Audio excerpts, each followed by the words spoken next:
Hello everyone, today I am discuss 6th data science and machine learning one short video। तो इस video में हम समझने वाले हैं पूरा का पूरा अक्खा data science and machine learning 6th semester computer science and information technology BTEUP board of technical education के बारे में। आज पूरा वन शॉट मैंने ये क्रिएट किया है, मैंने खुद अपने हाथों से पूरे पेज को लिखा है। आप यहाँ पे देख सकते हैं केवल 27 पेज है एंड उसमें मैं आपको चीज़ों को इतनी सिंपल वे में समझाने वाला हूँ कि हम इसे आसानी से समझ सकते हैं and data science machine learning में 30 से 40 नंबर आसानी से ला सकते हैं। मैंने केवल वही की पॉइंट इसमें ऐड किए हैं जो कि डाटा साइंस मशीन लर्निंग में इंपॉर्टेंट होते हैं एंड हमारे BTUP में जो पूछे जाते हैं। जैसा कि हमें पता है कि BTUP जो होता है एक सिंपल हमें क्वेश्चन देता है। जैसे पहला क्वेश्चन यही हो जाता है हमारा कि व्हाट इज डाटा साइंस क्या होता है एंड मशीन लर्निंग क्या होती है, सुपरवाइज लर्निंग क्या होती है, मतलब व्हाट इज करके मल्टीपल क्वेश्चन हमें BTUP हमें देता है। सो उसी के बेस पे मैंने ये वन शॉट क्रिएट कर रहा हूँ। सो अगर आप लोग को पसंद आया तो प्लीज़ लाइक एंड सब्सक्राइब करिए। तो चलिए हम स्टार्ट करते हैं। सबसे पहले तो मैंने यहाँ पे इसे मेंशन किया हुआ है, पहला पेज आप देख लेते हैं, one shot data science machine learning. तो हम स्टार्ट करते हैं। सबसे पहले मैंने मेंशन किया चैप्टर 1 एंड मैं यहाँ पे चैप्टर वाइज आपको चीज़ें बताता जाऊँगा। सो ओके, हम स्टार्ट करते हैं। तो जो यहाँ पे पहला चैप्टर है वो है data science and machine learning. तो जहाँ पे मैंने मेंशन किया हुआ है एआई। सबसे पहले हम समझ लेते हैं एआई क्या होता है। AI artificial intelligent. तो एआई जैसा हमें पता है कि ह्यूमन के वर्किंग को सिंपलेस्ट बनाने के लिए हम एआई का यूज करते हैं। यहाँ पे मैंने एआई को दो भाग में लिख दिया है। पहला आर्टिफिशियल एंड इंटेलिजेंस। आर्टिफिशियल मतलब जो कोई व्यक्ति ने बनाया, जो कोई मानव ने बनाया, एंड इंटेलिजेंट जिसके पास इसके जैसे सोचने की क्षमता होगी वो हमारा आर्टिफिशियल इंटेलिजेंट होगा। मतलब आर्टिफिशियल इंटेलिजेंट हमारा वो होता है जो मानव की तरह सोचने की क्षमता रखता हो, मानव की तरह इंटेलिजेंट हो, उसे कार्य करने की एबिलिटी हो, चीजों को अच्छे से ऑब्जर्व करके काफी अच्छा रिस्पॉन्स एंड रिजल्ट हमें प्रोवाइड करे। एंड अगर आर्टिफिशियल इंटेलिजेंट एआई के लेयर्स की बात करें तो यहाँ पे मैंने उनके लेयर्स को भी मेंशन करके रखा हुआ है।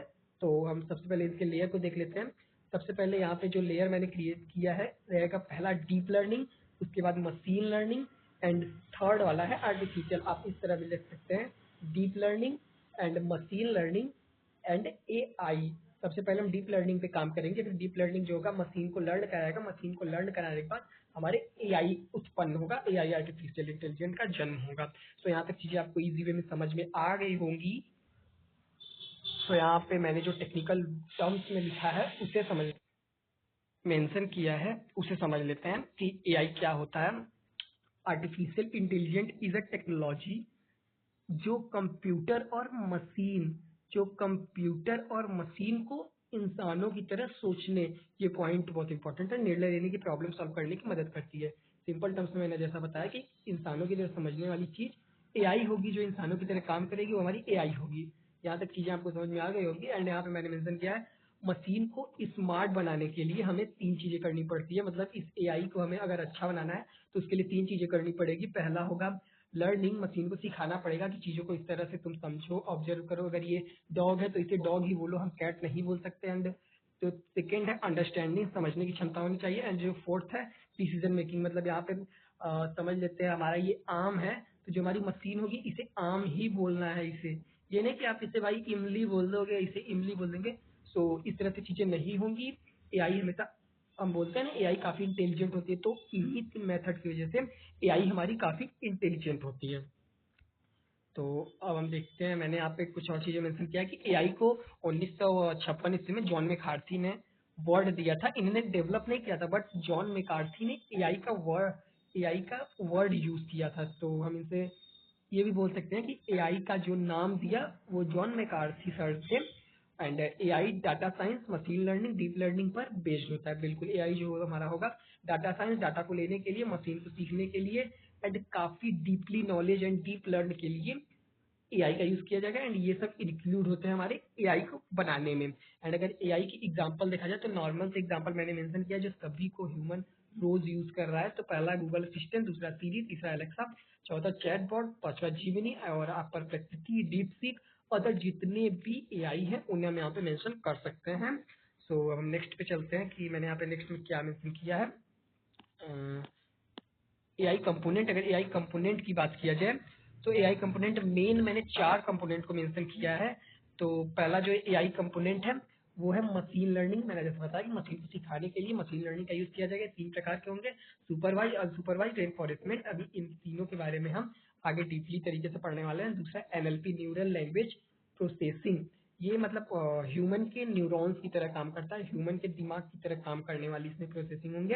एंड थर्ड है कंप्यूटर विजन, मतलब किसी चीज़ों को देखना, इमेज को पहचानना, रिकॉग्नाइज करना। जैसे हम बोलते हैं ना व्हाट्सएप में किसी को टेक्स्ट करना होता है तो मोबाइल को लेके हम स्पीच रिकॉग्नाइज करते हैं, बोलते हैं कि तुम इस चीज़ को लिखो, तो ये चीज़ हमारे व्हाट्सएप के चैटिंग में लिखा जाता है। वही हमारा कंप्यूटर विजन होता है इस तरह से। एंड रोबोटिक्स, आपको पता होगा इंसानों की तरह काम करने वाली machine robotics.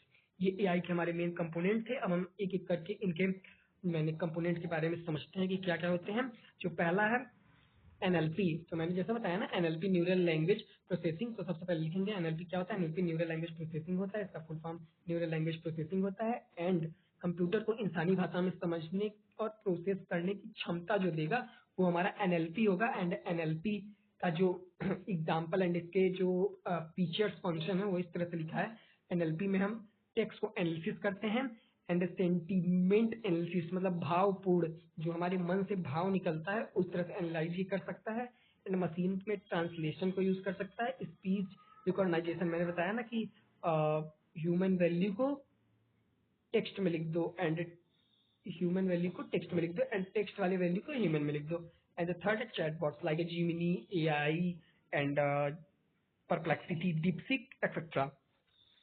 And computer vision, जैसा कि मैंने बताया कि computer vision image and video को समझना, computer vision image and video को समझना है। कंप्यूटर विजन के अगर एग्जांपल को समझे तो इमेज रिकॉग्नाइज करना, इमेज को पहचानना, वीडियो रिकॉग्नाइज, वीडियो को पहचानना, ऑब्जेक्ट डिटेक्शन मतलब ऑब्जेक्ट को पहचानना। ऑब्जेक्ट डिटेक्शन को हम इस तरह समझा जा सकता है जैसे ये हमारी कोई रोबोट है एंड इसकी ये आंख है। भाई थोड़ा सा मैनेज कर लेना, रोबोट थोड़ा सा खराब लगेगा but you will manage, I will manage. तो यहाँ पे ये जो रोबोट है इसको मैंने यहाँ पे दिखा दिया, ये फोन है तो ये तुरंत डिटेक्ट करेगा। इसमें हमने मल्टीपल डाटा को मेंशन किया हुआ है कि कोई भी फोन होगा तो वो इस तरह होगा, उसके ऊपर कैमरा होगा, यहाँ पे 3 बटन्स होंगे, बगल में 2 बटन ऐसे होंगे। तो जब ये इस वाले डेटा को देखेगा एंड अगर इसको इसमें वो डेटा दिख जाता है, कोई भी चीज उस डेटा पे मिल जाती है तो वो बताएगा कि ये हमारा स्मार्टफोन है, ऑब्जेक्ट को डिटेक्ट कर लेगा एंड बताएगा ये हमारा ऑब्जेक्ट डिटेक्शन। समझ में आ गया होगा ऑब्जेक्ट डिटेक्शन क्या होता है। एंड जो थर्ड है पैटर्न रिकॉग्नाइजिंग, मतलब पैटर्न को समझना। जैसे कि अगर सिंपल से लैंग्वेज की बात करें तो जैसे रीजनिंग में होता है कि अगर रीजनिंग में हम इस तरह समझा सकते हैं 1 2 3 4 5। अब इसके आगे हमारा जो चलेगा वो सभी को मालूम होगा कि इसके आगे हमारे 6 7 8 9 10 इस तरह से आएंगे। ठीक उसी तरह से हमारा जो मशीन होगा, जैसे एक बार अगर उसने बता दिया कि आज संडे है तो कल मंडे होगा, तो अब नेक्स्ट दिन ट्यूसडे होगा। तो इस तरह से वो एक पैटर्न को पहचानेगा कि आगे आने वाले पैटर्न क्या है, प्रेडिक्ट करेगा चीजों को। सबसे बेस्ट एग्जांपल है क्रिकेट स्कोर। एक ओवर में अगर 6 रन बन रहे हैं तो 2 ओवर में कितने रन बनेंगे, ये हमारा मशीन इस पैटर्न के हिसाब से बता देगा तो कि भाई 12 रन बनेंगे। सो आपको ये भी समझ में आ गया होगा। फोर्थ कंपोनेंट की बात करते हैं, रोबोटिक्स। सो यहाँ पर रोबोटिक्स इंसानों की तरह कार्य करने वाली मशीन होती है, रोबोटिक्स होती है। एंड इसके लाइफ साइकिल की बात करें एंड इसकी प्रोसेसिंग की बात करें कि प्रोसेस कैसे करता है, तो सबसे पहले सेंसर होगा जो चीजों को सेंस करेगा, फिर इसके बाद डाटा को प्रोसेस किया जाएगा। डाटा को प्रोसेस करने के बाद डिसीजन को मेक किया जाएगा।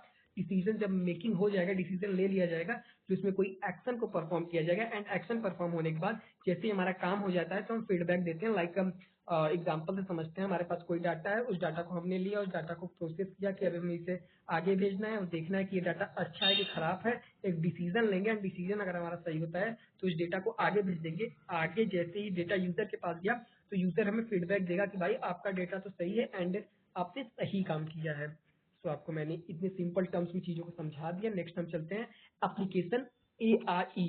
तो एप्लीकेशन हमारा जो आर्टिफिशियल इंटेलिजेंस का है, पहला एजुकेशन में यूज करते हैं, पढ़ाई लिखाई में, बैंकिंग में यूज करते हैं एआई का, कस्टमर सर्विसेज में यूज करते हैं एआई का, मोबाइल में यूज करते हैं एआई का, and e commerce like Shopsy, Amazon, Flipkart, इन सब में हम अपने एआई का यूज कर सकते हैं। एंड इस समय तो एआई सभी जगह इंटीग्रेट है। तो यहाँ पे जो हमारा पहला क्वेश्चन था वो हो गया है और 100% ये क्वेश्चन हर बार पूछता है, इसके 90% चांस होते हैं पूछता है कि एआई क्या होता है। तो मैंने आपको इतने सिंपल टर्म्स में एआई का पूरा चीज़ों को बता दिया, बस आपको लर्न करना है। एंड मैं इस वीडियो के डिस्क्रिप्शन में इस जो हमारा ये पीडीएफ है उसका मैं पीडीएफ आपको दे दूंगा गूगल ड्राइव से, आप डायरेक्ट उसको ओपन कर सकते हैं। बस आप क्लिक करेंगे एंड उस पर मूव कर लेंगे। एंड अगर आपको पीटीयू की 6 सेमेस्टर सीएसआईटी एंड किसी सब्जेक्ट का वन शॉट देखना है तो आप प्लीज़ मेरी वीडियो को सर्च करें एंड आपको मिल जाएगा। मैं एक प्लेलिस्ट क्रिएट कर दूंगा जिसमें आपको cloud computing, android, IMED and data science machine learning, ये हमारा लास्ट सब्जेक्ट वन शॉट है। तो आप समझ सकते हैं। तो अब हम यहाँ पे चलते हैं अपने next question, important question, data science and machine learning 6 semester student के लिए। तो सेकंड क्वेश्चन है डाटा साइंस क्या होता है। हम डाटा साइंस की बात करें तो डाटा साइंस वह टेक्निक है जिसमें बड़े और कॉम्प्लेक्स डेटा को एनालाइज करके उपयोगी जानकारी को निकाला जा सकता है। तो सिंपल मेरी लैंग्वेज में आप लोग समझो डाटा साइंस क्या होता है। जहाँ पे लार्ज अमाउंट में हमारे पास ये डाटा है मतलब कि combination of table and columns. So यहाँ पे मल्टीपल डाटा है एंड अब इसमें से हमें लार्ज अमाउंट में कोई भी इंफॉर्मेशन को निकालना है। एंड कोई भी जैसे इतने बड़े डाटा होंगे तो इनके दिन को निकालना है, इनके सैलरी को निकालना है, तो ये कॉम्प्लेक्स हो जाएगा। तो इन्हीं सबको एनालाइजेशन करना हमारा डाटा साइंस कहलाया जाएगा। तो आपको समझ में आ गया। एंड डाटा साइंस में मशीन लर्निंग का यूज किया जाता है। तो ये भी समझ लेते हैं, डाटा साइंस में मशीन लर्निंग का यूज किया जाएगा। मतलब कि जो हमारा डाटा साइंस होगा, अगर हम कोई भी रोबोट को क्रिएट करते हैं तो इसके बिहाइंड हम डाटा साइंस का यूज करेंगे। एंड जब हम डाटा साइंस का यूज करेंगे तो जो हमारा मशीन होगा इस डाटा को सीखने के लिए उसे किस चीज की जरूरत होगी, मशीन लर्निंग की, जिससे वो चीजों को लर्न कर पाएगा। तो वही मैं यहाँ पे कह रहा हूँ कि डाटा साइंस में मशीन लर्निंग का यूज होता है। मतलब रोबोट होगा कोई, उसमें डाटा साइंस का यूज किया जाएगा एंड डाटा साइंस को मशीन को लर्न कराने के लिए मशीन लर्निंग का यूज किया जाएगा। तो यहाँ तक आपको चीजें आसानी से समझ में आ गई होंगी। नीड की हम बात करते हैं कि डाटा साइंस की नीड कहाँ कहाँ होती है एंड किस लिए होती है। तो पहला जो है टू मेक बेटर डिसीजन लेने के लिए होती है, टू इंक्रीज द बिजनेस, बिल्कुल बिजनेस को बढ़ाने के लिए हम डाटा साइंस का यूज करते हैं, डाटा को एनालाइज करने के लिए। थर्ड है improve the health sector and fourth है बैंकिंग में यूज करते हैं डाटा साइंस का, टेबल एंड कॉलम्स में एंड रिकमेंडेशन सिस्टम, एक बार में सॉल्व करने पर दोबारा चीजें दिखाई नहीं देती। सिक्स जो है गूगल मैप में भी डाटा साइंस का यूज किया जाएगा, क्योंकि जब भी कोई भी गूगल पे हम कहीं भी जगह का नाम से खोजते हैं तो वहाँ पे हमें मल्टीपल डाटा होता है, लार्ज अमाउंट में डाटा होता है जो हमें उस स्पेसिफिक जगह की चीजें देता है। तो गूगल मैप भी डाटा साइंस का यूज करते हैं। अगर हम प्रोसेस ऑफ डाटा साइंस को समझे कि डाटा साइंस के प्रोसेस एक फ्लो क्या होता है, तो उसे हम इस तरह समझ सकते हैं कि प्रोसेस ऑफ डाटा साइंस मैंने यहाँ पे मेंशन किया हुआ है। तो सबसे पहले डाटा को कलेक्ट किया जाएगा एंड फिर इसे प्रोसेस किया जाएगा। प्रोसेस के बाद डाटा क्लीनिंग की जाएगी एंड एनालाइज किया जाएगा, फिर डिसीजन को लिया जाएगा एंड रिप्रेजेंट किया जाएगा, लाइक रिस्पॉन्स दिया जाएगा। सो आपको आई नो आपको ये पता नहीं चला होगा बट मैं अब आपको बताने वाला हूँ। जैसे हम एग्जाम्पल समझ लेते हैं कि हमारे पास ये यहाँ पे हमारे पास ये समझ लीजिए ये हमारा गूगल मैप है एंड गूगल मैप में सबसे पहले डाटा को कलेक्ट किया जाता है। यहाँ पे डाटा को कलेक्ट किया जाएगा, फिर इसे प्रोसेस किया जाएगा। जैसे ही हमने इसको प्रोसेस किया अब हम देखेंगे कि हमारे डाटा में कोई गड़बड़ी तो नहीं है। जो हमने गूगल मैप पे डाटा को एंटर किया है, तो अगर कोई गड़बड़ी होगी तो हम डाटा को निकाल देंगे, गलती डाटा को निकाल के डाटा को क्लीन कर देंगे। डाटा क्लीन करने के बाद फिर से उसे एनालाइज करेंगे कि डाटा में सब कुछ ठीक है कि नहीं। एनालाइज करने के बाद हम डिसीजन लेंगे कि अब ये डिप्लॉय के लिए रेडी है कि नहीं। जैसे ही हम डिसीजन को अपने ले लेते हैं फिर यूजर से रिस्पॉन्स लेंगे कि अब बताइए मेरा डाटा सही है कि नहीं। तो यहाँ पे आपको डाटा साइंस का फ्लो समझ में आ गया होगा। एंड यहाँ पे हम डाटा साइंस के एप्लीकेशन को समझ लेते हैं कि डाटा साइंस के एप्लीकेशन क्या क्या हो सकते हैं, कहाँ कहाँ डाटा साइंस को यूज किया जा सकता है। हेल्थ केयर में, बिजनेस में, बैंकिंग में, एंटरटेनमेंट में एंड साइबर क्राइम में। सो आपको दो क्वेश्चन सिंपल टर्म्स में मैंने आपको बता दिया एकदम इजी वे में। तो अब हम चलते हैं नेक्स्ट क्वेश्चन पे अपने। एंड थर्ड क्वेश्चन है डाटा माइनिंग क्या होता है। आपने कभी नाम नहीं सुना होगा बट ये इंपॉर्टेंट नहीं है, लेकिन कभी कभी हमारे जो पहला नंबर का क्वेश्चन होता है पहले सेक्शन का, उसमें 3 क्वेश्चन को पूछा जाता है, जिसमें 2 क्वेश्चन तो आप लिख के ले लो भाई। पहला आने वाला है डाटा साइंस क्या होता है, दूसरा होता है आर्टिफिशियल इंटेलिजेंस क्या होगा, इनके एडवांटेज, इनके डिसएडवांटेज, इनके फीचर, इनके यूज, इनके एप्लीकेशन। एंड थर्ड में अगर हमें ऑप्शन में मिल सकता है तो हमें मिल सकता है कि डाटा माइनिंग क्या होती है। तो मैं इसे भी एक्सप्लेन कर देता हूँ। डाटा माइनिंग में केडीडी के नाम से जाना जाता है, मतलब डाटा माइनिंग को केडीडी के नाम से भी जाना जाता है। KDD stand for knowledge discovery in data. Data mining का यूज करके लार्ज डाटा में से नॉलेजेबल डाटा को निकाल लेते हैं। तो आपको मैं अभी बता रहा हूँ किस तरह से यहाँ पे चीज़ों को रखने की कोशिश कर रहे हैं। डाटा माइनिंग क्या होता है, तो हमारे पास हम समझ लेंगे एक लार्ज अमाउंट में इतनी बड़ी कोई डाटा है एंड इस डाटा में हमें सभी यूजर के रोल नंबर को फाइंड करना है।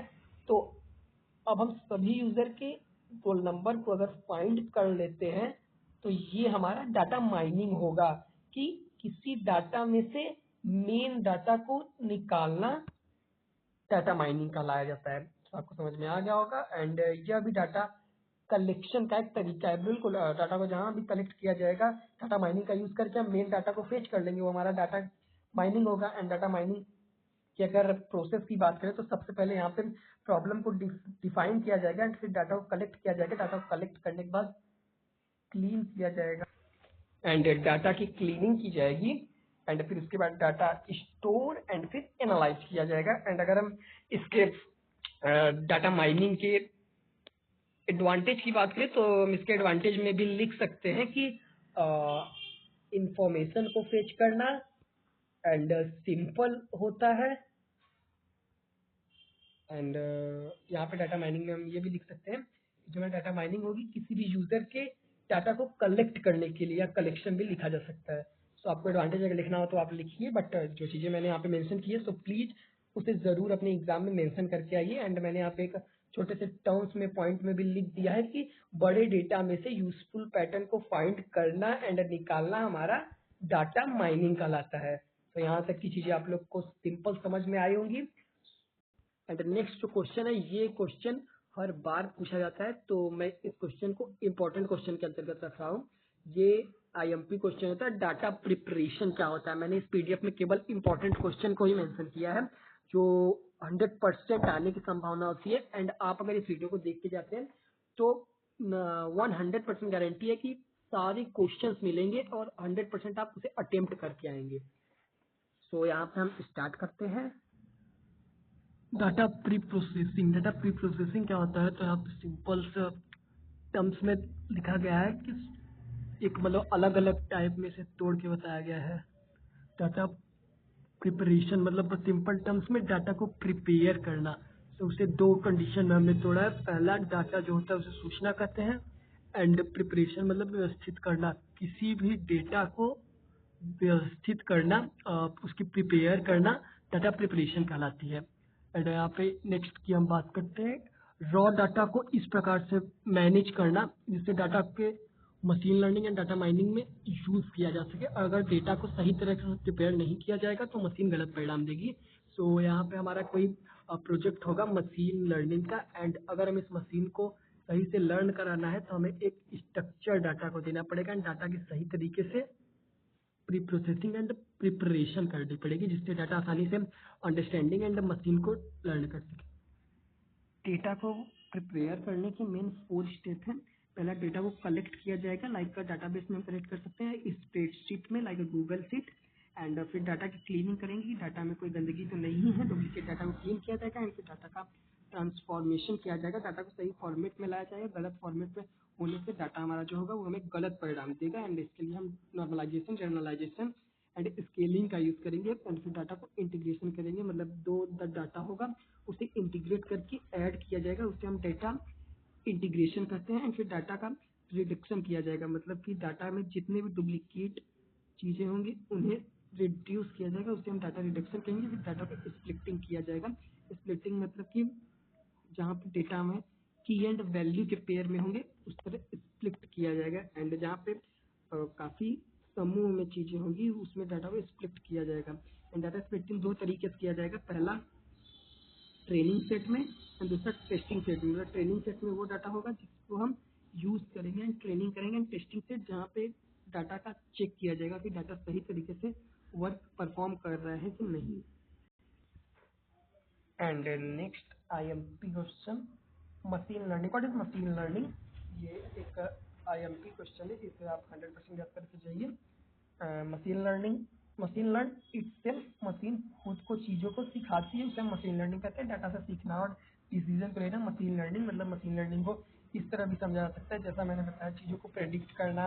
एंड मशीन, ये हमारा एक मशीन है एंड मशीन को एक बार कोई डाटा में से हमने पूरा इसे लर्न करा दिया, ये डाटा अब इसके दिमाग में घुस चुका है। अब अगर हम अपने मशीन से कोई भी चीज़ को पूछेंगे तो हमें आंसर देगी। इसका सबसे बेस्ट एग्जांपल है chat GPT, Gemini, perplexity, DeepSeek and other भी एआई टूल है। तो वो ये हमारा समझ लेते हैं कि हमारा चैट जीपीटी है एंड इसके पास एक लार्ज अमाउंट में डेटा है जो कि इसने लर्न कर लिया है। अब जो ये यूज़र होगा वो कोई भी हम अगर चैट जीपीटी से फिर क्वेश्चन पूछते हैं तो ये हमें रिजल्ट एकदम एक्यूरेट देता है, बट 100% इसकी एक्यूरेसी नहीं होती। तो एआई से भी कभी कभी गलतियाँ हो सकती है एंड यहाँ पे मशीन ने इसको लर्न किया रहता है जिससे चीज़ों को हमें समझा सके एंड बता सके। एग्जाम्पल की अगर बात करें तो Google search spam detection Gmail machine learning में आता है। मतलब कि कभी कभी हम मशीन को इस तरह सिखा देते हैं कि अगर हमारे पास कोई रिस्की कीवर्ड होगा तो रिस्की कीवर्ड लाइक जब भी हम ईमेल पे कोई भी मैसेज करते हैं स्पैम करते हैं, यहाँ पे दो तरीके से वर्ड होंगे, एक रिस्की कीवर्ड एंड एक नॉर्मल कीवर्ड। रिस्की कीवर्ड में आएंगे click and win and give, इस टाइप से रिस्की कीवर्ड होते हैं। नॉर्मल कीवर्ड में हाय, हेलो एंड बाय। आपको समझ में आ गया होगा। मतलब कि अगर इसका एग्जांपल समझे, कभी कभी हमारे पास लिंक्स आती हैं कि प्लीज आती है कि यहाँ पे लिखा होगा please click this link and win 100 rupees. तो यहाँ पे ये हमारा एक स्पैम मैसेज है जिसे मशीन को लर्न करा देते हैं कि अगर इस टाइप से कोई भी मैसेज आएगा तो उसे ब्लॉक कर देंगे। तो अब हम नेक्स्ट पे चलते हैं। हमारा जो मेन इंपॉर्टेंट है टाइप ऑफ लर्निंग, मतलब मशीन लर्निंग में ही आता है टाइप ऑफ लर्निंग। ये 100% एग्जाम में पूछा जाता है।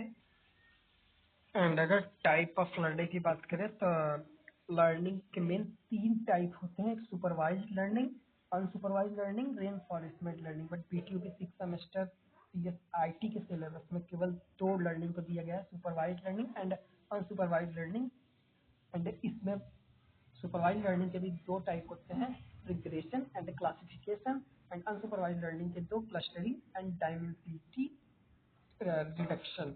तो यहाँ पे हमें डिक्रेशन को पढ़ना है, क्लासिफिकेशन को पढ़ना है, क्लस्टरिंग को पढ़ना है, डायमेंसिटी रिडक्शन को पढ़ना है। एंड सुपरवाइज अनसुपरवाइज जो कि हमारे बीटीयू के 6 सेम के सिलेबस के अंतर्गत आता है। तो हम सबसे पहले स्टार्ट करते हैं what is supervise learning. Supervise learning को हम मतलब कि जिसमें हमें डेटा फिक्स्ड फॉर्म में मिलते हैं उसे सुपरवाइज लर्निंग कहते हैं।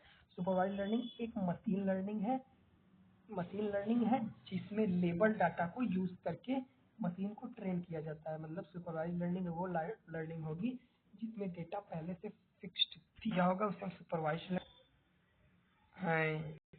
इस तरह समझा जा सकता है सुपरवाइज लर्निंग में कि हमारे पास कोई एक डाटा है एंड वहाँ पे चीज़ें पहले से सेट है कि 1 2 3 4 कि पहले एक नंबर वाला वो लड़का आएगा, दूसरा नंबर वाला, फिर तीसरा, फिर चौथा। इस तरह से अगर चीज़ें फिक्स होंगी तो वो हमारा लेबल डाटा होगा। इसका सिंपल सा डेफिनेशन इस तरह बोला जा सकता है, सुपरवाइज लर्निंग में लेबल डाटा का यूज किया जाता है जिसमें हमें इनपुट एंड आउटपुट पहले से ही पता होगा। इनपुट तो हम खुद देंगे वो हमें पता होगा एंड आउटपुट हम पहले से ही मशीन को लर्न कराए रहेंगे, वो हमारी सुपरवाइज लर्निंग होगी। यहाँ पे इसका एग्जाम्पल है ये email detection, spam email detection and common algorithm का बात करें। सुपरवाइज लर्निंग में कौन कौन से कॉमन एल्गोरिथम का यूज किया जाएगा। पहला लीनियर रिग्रेशन, दूसरा लॉजिस्टिक रिग्रेशन, तीसरा डिसीजन ट्री। ये सबको आगे मैं बताने वाला हूँ वीडियो में। And what is regression. Regression की अगर बात करें, रिग्रेशन एक सुपरवाइज लर्निंग टेक्निक है जिसका यूज कंटिन्यू न्यूमेरिकल वैल्यू को प्रेडिक्ट करने के लिए किया जाता है। मतलब रिग्रेशन को इस तरह समझा जा सकता है कि जब जब क्रिकेट देखते हैं तो उसमें हमारे पास एक इस तरह से ग्राफ आ जाता है, तो उनकी वैल्यू को कभी हमने देखा होगा कि ग्राफ में कभी इस तरह इस तरह इस तरह इस तरह बढ़ते चले जाते हैं, तो ये हमारा एक रिग्रेशन होता है। यहाँ पे चीजें इस तरह से बढ़ती चली जा रही है, किसमें, न्यूमेरिकल फॉर्म में। ये तो हमारा विजुअलाइजेशन ग्राफ है, बट यहाँ पे जो चीजें हो रही है रिग्रेशन से हो रही है, चीजों को न्यूमेरिकल वे में प्रेडिक्ट कर रहा है, बता रहा है कि आगे क्या होगा, कौन सा प्रेडिक्शन आएगा। एंड अगर क्रिकेट की भी बात करें तो जैसे 1 ओवर में 10 रन, तो 2 ओवर में कितने रन आएंगे, तो यहाँ पे रिग्रेशन न्यूमेरिकल वैल्यू को प्रेडिक्ट करेगा, उसे हम रिग्रेशन कहेंगे। एंड इसके जो टाइप होते हैं रिग्रेशन के, मेन हमारे जो सिलेबस में है वो एक ही पढ़ना है, लीनियर रिग्रेशन, बस यहाँ पे मेंशन किया गया है 2, multiple regression, binomial regression. Second type classification. Classification एक सुपरवाइज लर्निंग का टेक्निक है, हम इसे इस तरह समझ सकते हैं। क्लासिफिकेशन मतलब चीज़ों को क्लस्टर में बांटना, भागों में बांटना। इस तरह से जब जो दो चीज़ों को हम बांट देते हैं तो वो हमारी क्लासिफिकेशन हो जाता है। यहाँ पे समझ सकते हैं, जैसे मैंने बताया email spam and non spam. यहाँ पे स्पैम वाले ईमेल को एक जगह रख दिए एंड नॉन स्पैम वाले ईमेल को एक जगह रख दिए। सो क्लासिफिकेशन समझ में आ गया होगा। एंड इसमें एल्गोरिथम, दो एल्गोरिथम का यूज़ किया जाता है, एक logistic regression and decision tree का। मतलब जिसमें हम डिसीजन लेते हैं कि ये हमारा स्पैम ईमेल है, ये हमारा नॉन स्पैम ईमेल है। अब देखते हैं अनसुपरवाइज लर्निंग क्या होता है। अनसुपरवाइज लर्निंग वो तरीका जिसमें डेटा के साथ कोई भी आंसर नहीं दिया जाता और मशीन खुद पैटर्न ढूंढती है। इससे अनलेबल डाटा का यूज करके पैटर्न को ग्रुप में खोजा जाता है। मतलब कि इस तरह समझ सकते हैं अनसुपरवाइज लर्निंग को सिंपल बोला जा सकता है। जिसमें डेटा लेबल फॉर्म में नहीं रहता उसे अनसुपरवाइज लर्निंग कहते हैं। अगर इसके एग्जांपल की बात करें तो हमें क्रिकेट वाला एग्जांपल लेते हैं तो हमें एक इस तरह से एक ग्राफ मिलेगा एंड उसमें हम एक बार बस इनपुट करेंगे कि 10, तो वो नीचे वाले जितने भी ग्राफ होंगे वो यहाँ पे लिखता चला जाएगा 20, 30, 40। मतलब समझ लेगा कि अगर हमने यहाँ पे 10 लिखा है तो आगे आने वाला आउटपुट 20 होगा एंड फिर 30, फिर 40 एंड यहाँ पे भी ऐसे 1, 2, 3, 4। यहाँ पे हम रिग्रेशन की बात नहीं कर रहे, हम अनसुपरवाइज लर्निंग की बात कर रहे हैं, जिसमें डेटा को हम कोई भी डेटा को इनपुट बस देते हैं बट आउटपुट फिक्स नहीं होता, कोई भी आउटपुट आ सकता है लाइक चैट जीपीटी। एंड अगर इसकी टेक्निक की बात करें, इसमें दो टेक्निक का यूज किया जाता है, क्लस्टरिंग, एक एसोसिएशन। क्लस्टरिंग में चीज़ों को बांटा जाता है, एसोसिएशन में चीज़ों को ऐड किया जाता है। What is clustering? क्लस्टरिंग इसमें सिमिलर डाटा को एक ही ग्रुप में रखा जाता है। मतलब सिमिलर डाटा, जैसे कि ये हमारा एक डाटा हो गया एंड इसमें ये हमारा स्टार है 2-3 एंड ये वाला हमारा लाइन है। तो ये वाला डाटा को अलग रखा जाएगा, ये वाले डेटा को अलग रखा जाएगा, ये हमारा क्लस्टरिंग होगा। यहाँ पे सिंपल एग्जांपल मेंशन किया गया है। कस्टमर शॉपिंग हिस्ट्री, क्लस्टर 1 ज़्यादा शॉपिंग करने वाले कस्टमर, क्लस्टर 2 कभी कभी शॉपिंग करने वाले कस्टमर, क्लस्टर 3 न्यू कस्टमर, जो कभी कभी न्यू हो जाते हैं वो हमारे कस्टमर। एंड अगर डायमेंसिटी रिडक्शन की बात करें, किसी डाटा या टेबल में अधिक फीचर होना, अनावश्यक फीचर को हटा के डेटा की साइज को कम करना, डायमेंसिटी रिडक्शन। मतलब कि हमारे पास इस तरह से कोई डाटा है एंड यहाँ पे एक एक एक 3 बार आ गया, तो ये 2 बार जो एक है एंड सेम डाटा है उसे रिड्यूस करके डुप्लीकेट वैल्यूज को हटा के इसी डाटा को रहने देना, डायमेंसिटी रिडक्शन प्रोसेस होता है। तो यहाँ तक चीज़ें सही से समझ आ गया होगा। और रेन फॉरेस्टमेंट लर्निंग की हम सिंपल टर्म्स में इसे भी समझ लेते हैं। रेन फॉरेस्टमेंट लर्निंग एक मशीन लर्निंग होता है जिसमें मशीन रिवॉर्ड और पनिशमेंट से सीखती है। तो सिंपल एग्जांपल समझ सकते हैं, जैसा कि हम कोई भी लाइक फ्री फायर गेम खेलते हैं एंड उसमें हम मल्टीपल किल करे रहते हैं तो हमें कोई ना कोई रिवॉर्ड मिलता है। एंड अगर हम कोई भी किल नहीं किए रहते तो हमारा जो हॉरर स्कोर होता है वो माइनस में चला जाता है। सो इसी तरह रेन फॉरेस्टमेंट लर्निंग है। इसमें अगर हमारी जो मशीन होगी सही तरीके से काम करेगी तो उसे और हम आगे बढ़ाएंगे एंड अगर गलत तरीके से काम करेगी तो उसे हम फिर से उस पर काम करेंगे। एंड यहाँ पे इसका एग्जांपल है गेम प्ले, ट्रैफिक सिग्नल में रेनफोर्समेंट लर्निंग का यूज किया जाता है। Supervise learning and supervise learning में डिफरेंस की बात करें तो ये लेबल डेटा होता है एंड ये अनलेबल डेटा होता है। इसमें पहले से डेटा पता होता है, इसमें डेटा पहले से पता नहीं होता।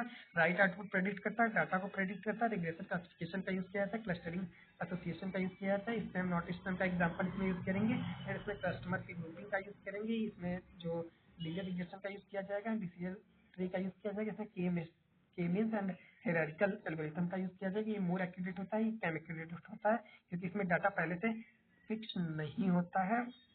एंड अगर एप्लीकेशन मशीन लर्निंग की बात करें तो इसके एप्लीकेशन है email detection and face recognization, recommendation system, fraud detection, medical diagnosis, stock recognization, chatbot, weather prediction. इसमें से कोई भी 5 एग्जाम्पल को हम अपने एग्जाम में मेंशन कर सकते हैं। Next question, what is one hot encoding? This is data processing technique. One hot encoding हमारी डाटा प्रोसेसिंग टेक्निक है जिसमें हम क्रिटिकल डाटा को न्यूमेरिकल डाटा में चेंज करते हैं। मतलब हमारे पास यहाँ पे मल्टीपल स्ट्रिंग टाइप में मतलब टेक्स्ट टाइप में लिखे हुए वैल्यू होंगे, उन्हें नंबर वाले भाग में चेंज करना, नंबर की तरह चेंज करना हमारा वन हॉट एनकोडिंग होगा। इस एग्जाम्पल को आसानी से समझा जा सकता है। यहाँ पे एग्जाम्पल को लिखा गया है, पर्सन है ABCDE and fruit apple banana grapes apple banana. And अगर इसके एग्जाम्पल को सिंपल टर्म से समझे, हम सबसे पहले यहाँ पे पर्सन को लिख लेंगे एंड जो वन हॉट एनकोडिंग में होगी, इसमें हम जो हमारे डाटा होंगे उन्हें 0 एंड 1 के फॉर्म में एनकोड करेंगे। समझ लेते हैं, 0 का मतलब है कुछ नहीं है एंड 1 का मतलब है डाटा इसके अंदर इंक्लूड है। तो यहाँ पे इसके एग्जाम्पल मेंशन है पर्सन ABCD एंड यहाँ पे ये कॉलम बना जाएगा एप्पल बनाना ग्रेप्स। जो ए है उसमें एप्पल है तो लिखेंगे यस, एंड बनाना है तो नहीं है 0, एंड ग्रेप्स नहीं है तो 0, मतलब 0 मतलब नहीं है, नहीं है। तो यहाँ पे समझ आ गया। एंड बी की अगर बात करें तो बी पर्सन में एप्पल है तो एप्पल नहीं है एंड बनाना है एंड ग्रेप्स नहीं है। एंड सी पर्सन की अगर बात करें तो सी में एप्पल नहीं है, बनाना नहीं है एंड ग्रेप्स है। डी की बात करें तो डी में एप्पल है, बनाना नहीं है एंड ग्रेप्स नहीं है। ई की बात करें तो इसमें एप्पल नहीं है, बनाना है एंड ग्रेप्स नहीं है। सो यहाँ पे हमने कैटेगरिकल डाटा को न्यूमेरिकल डेटा में चेंज करके यूजर को सिंपल टर्म से समझा दें। ये हमारी वन हॉट कोडिंग होती है। एंड अगर इसके एडवांटेज की बात किया जाए तो वन हॉट कोडिंग के एडवांटेज, कैटेगरिकल डाटा को न्यूमेरिकल डाटा में चेंज करता है, नो प्रियोरिटी, कोई भी डाटा पहले आ जा सकता है, डिसीजन ट्री न्यूरल में यूज किया जाता है। And disadvantage memory issue, more categories मतलब मेमोरी का इशू हो जाता है, एक बार में मल्टीपल कैटेगरीज हमारे मेमोरी को कंजप्ट कर लेते हैं एंड स्पार्स मैट्रिक अधिक हो जाता है एंड परफॉर्मेंस कम एंड ज़्यादा हो सकता है। जब भी हमारे बैकग्राउंड में मल्टीपल प्रोसेस चलेंगी तो परफॉर्मेंस लो हो जाएंगे। एंड हमारे BTOP में कोडिंग को नहीं पूछा जाता, बट अगर हमें कोडिंग को मेंशन करना होता है तो हम आसानी वे में मेंशन कर सकते हैं। इसको कोड को यहाँ पे सिंपल टर्म्स में लिखा जा सकता है। Data science and machine learning के कोड को लिखने के लिए हमें पाइथन का आना इम्पोर्टेंस होता है, क्योंकि यहाँ पे हमें पाइथन का ही यूज किया जाता है। सबसे पहले import pandas as PD and data, यहाँ पे हम कर्ली ब्रेसेस लगा के स्टूडेंट को लिखने के बाद ABCDE इस तरह से लिखेंगे। एंड फेवरेट स्पोर्ट्स को चुना जाएगा, cricket, football, hockey and cricket, football and DF PD dot data frame, मतलब हमारे ये डाटा जो होगा उसे फ्रेम में चेंज किया जाएगा। Encode DF PD dot gate dummies DF column, मतलब ऑल जो हमारा डाटा है उन्हें कॉलम में चेंज करके बताया जाएगा कि A में क्रिकेट है कि नहीं, B में फुटबॉल है कि नहीं, C में हॉकी है कि नहीं, D में क्रिकेट है कि नहीं, E में फुटबॉल है कि नहीं। इस तरह से डाटा को चेंज किया जाएगा। तो this is a complex code, but अगर अंडरस्टैंडिंग होगी तो आसानी से समझ जाएगा। Next important question, label encoding. Label encoding क्या होता है? This is a data processing technique, मतलब एग्जाम में पूछा जा सकता है डाटा प्रोसेसिंग टेक्निक कौन कौन से होते हैं। तो label encoding, one hot encoding, summarisation, visualisation, इस तरह लिखा जा सकता है। लेबल एनकोडिंग क्या होता है? This is a data processing technique, सभी डेटा को एक लेबल असाइन कर देना न्यूमेरिकल फॉर्म में, मतलब जितने भी हमारे पास डेटा होंगे उन्हें एक लेबल को असाइन कर देना। लाइक अब एक डाटा ये है, एक डाटा ये है, एक डेटा ये है, एक डेटा ये है, इनको एक लेबल असाइन कर देना। ये है #1 डेटा, ये है #2 डेटा, ये है #3 डेटा, ये है #4 डेटा। यहाँ पे इसे लेबल असाइन कर दिया गया तो इसे लेबल एनकोडिंग कहा जाएगा। टेक्स्ट डाटा को न्यूमेरिकल डाटा में चेंज करना लेबल एनकोडिंग कहलाता है। एग्जाम्पल लेबल एनकोडिंग, यहाँ person and grade, person ABCDE and जो ग्रेड है ACBEG एंड इसके ग्रेड को इस तरह से असाइन कर दिया 0 2 1 4 3 और टेक्स्ट को न्यूमेरिक में बदलना, मतलब ये सारे जो टेक्स्ट थे उनको न्यूमेरिक में चेंज कर दिया गया।